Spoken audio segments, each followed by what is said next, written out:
सभी को प्रणाम। जय परशुराम, हर हर महादेव।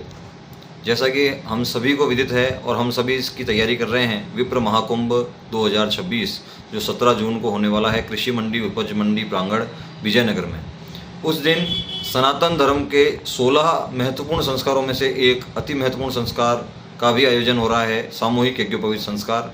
सनातन धर्म के 16 संस्कारों में सर्वाधिक महत्वपूर्ण संस्कार है ब्रह्मचर्य आश्रम का संस्कार है, और इससे बाद में सिर्फ 2 ही संस्कार होते हैं, समावर्तन और विवाह संस्कार। इससे पूर्व बाकी सब संस्कार संपन्न हो जाते हैं।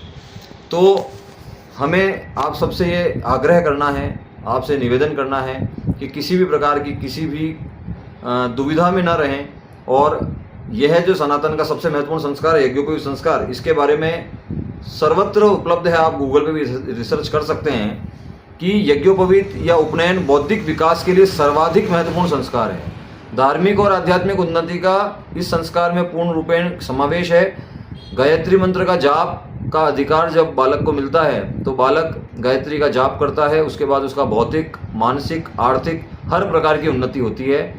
गायत्री मंत्र के लिए कहा गया है कि ये मंत्रों में मंत्र सबसे महामंत्र है, और भगवान श्री कृष्ण ने भी गीता में कहा है कि छंदों में मैं गायत्री हूँ, यानी गायत्री मंत्र की महिमा का कोई पार नहीं है। पर इसको जाप करने का अधिकार तो यज्ञोपवीत के बाद ही मिलता है, उपनयन के बाद ही मिलता है। और उपनयन का अर्थ होता है गुरु के पास बैठकर गुरु के मुख से एक गुरु दीक्षा दी जाती है जो बालक के कान में दी जाती है। अधिकतर लोग इस संस्कार को विवाह से जस्ट पूर्व करने लग गए हैं, जिससे इस संस्कार की जो मर्यादा है वो समाप्त हो रही है, क्योंकि 2 ही दिन का समय मिलता है। उसके बाद में ब्रह्मचर्य आश्रम से व्यक्ति बाहर निकलता है और उसके बाद में गृहस्थ आश्रम में प्रवेश कर लेता है, और उसके बाद में वो ना तो गायत्री जाप करता है, ना किसी प्रकार का यज्ञ हवन कर्म करता है, और उस कारण से उसकी आध्यात्मिक उन्नति में बहुत बड़ा अवरोध आता है। यह पिता का सर्वाधिक महत्वपूर्ण कर्तव्य है जो उसको अपने पुत्र के लिए करना चाहिए, क्योंकि गायत्री मंत्र जो है वो सद्बुद्धि का मंत्र है। गायत्री मंत्र का अगर आप अर्थ देखेंगे तो वह है कि हे परमेश्वर, हमारी बुद्धि को सन्मार्ग में प्रेरित करें। तो अगर गायत्री मंत्र का जाप नहीं करेगा बालक तो उसको गलत मार्ग पर जाने की संभावना बढ़ जाएगी, और उसका जीवन अनुशासित नहीं रहेगा, उसका जीवन तेजस्वी नहीं बनेगा, वह मेधावी नहीं बनेगा, और वह ऊर्जस्वी नहीं बनेगा, प्रज्ञावान नहीं बनेगा। जब तक वह यह नहीं बनेगा तो उसके जीवन में, उसके करियर में, उसकी ग्रोथ में सब जगह बाधा आने की संभावना रहती है। जैसे ही गायत्री मंत्र का जाप करेगा और गायत्री मंत्र का अधिकार उसको मिलेगा, वह त्रिकाल संध्या कर सकता है।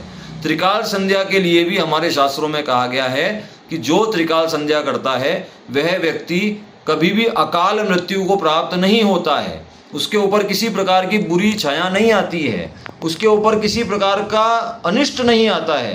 तो इस प्रकार की इतनी सारी चीज़ें, इतने मतलब महत्वपूर्ण चीज़ अगर हम हमारे बालक को उस महत्वपूर्ण चीज़ से वंचित कर रहे हैं, तो ये हमारे लिए एक बहुत ही एक दुर्भाग्य का विषय है कि ब्राह्मण कुल में पैदा होने के उपरांत भी यदि हम अपने बालक को सही समय में अगर यज्ञोपवीत नहीं करा रहे हैं तो हम उस बालक के साथ गलत कर रहे हैं। विवाह से पूर्व कराने का कोई औचित्य नहीं है, उसे ब्रह्मचर्य आश्रम में कराइए। ब्रह्मचर्य आश्रम का प्रारंभ होता है 8 वर्ष की आयु से, 25 वर्ष की आयु तक हो सकता है, एक्चुअल में तो ये 16 वर्ष की आयु तक ही होना चाहिए। तो अभी भी एक आह्वान है, आप सभी लोगों से निवेदन है कि यह एक अत्यंत शुभ अवसर है हमारे लिए। ज्येष्ठ शुक्ल तृतीया एक बड़ा ही पवित्र दिन है, मुहूर्त पवित्र है, यज्ञोपवीत का सबसे अच्छा दिन है। उत्तरायण में सूर्य है, ग्रीष्म ऋतु है, पुष्कर क्षेत्र के समीप हम यहाँ विराजमान हैं।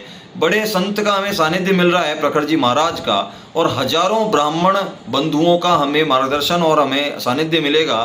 तो आप से सबसे हाथ जोड़ के निवेदन है कि इस घड़ी को न जाने दें, और किसी प्रकार की दुविधा में आप हमसे संपर्क करें, और गूगल पे सर्च करें, चैट जीपीटी पे सर्च करें, जहाँ पे भी आप करना चाहते हैं सर्च, वेरीफाई कर लें मेरी सब बातों को। मेरी बातों में कुछ भी अवैज्ञानिक बात नहीं है।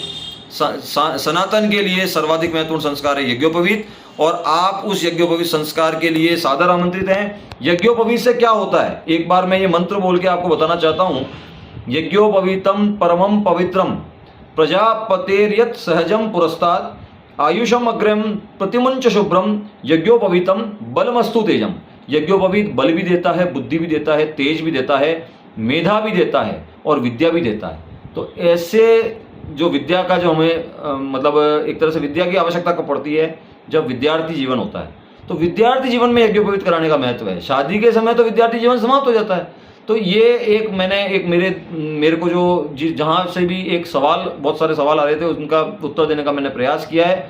आपसे निवेदन है कि इस वीडियो को देखें, अपने सभी निकटवर्ती बंधुओं तक, रिश्तेदारों तक पहुंचाएं और यज्ञोपवीत के लिए अधिक से अधिक संख्या में पधारें। सभी व्यवस्थाएं हमारी तरफ से की गई है, किसी प्रकार की कोई आपको समस्या नहीं आएगी और काशी के विद्वान पंडितों के द्वारा ये कार्यक्रम किया जाएगा। आगे की और जानकारी हम आपको अगले वीडियो में देते रहेंगे। तब तक के लिए धन्यवाद, नमस्कार, जय परशुराम।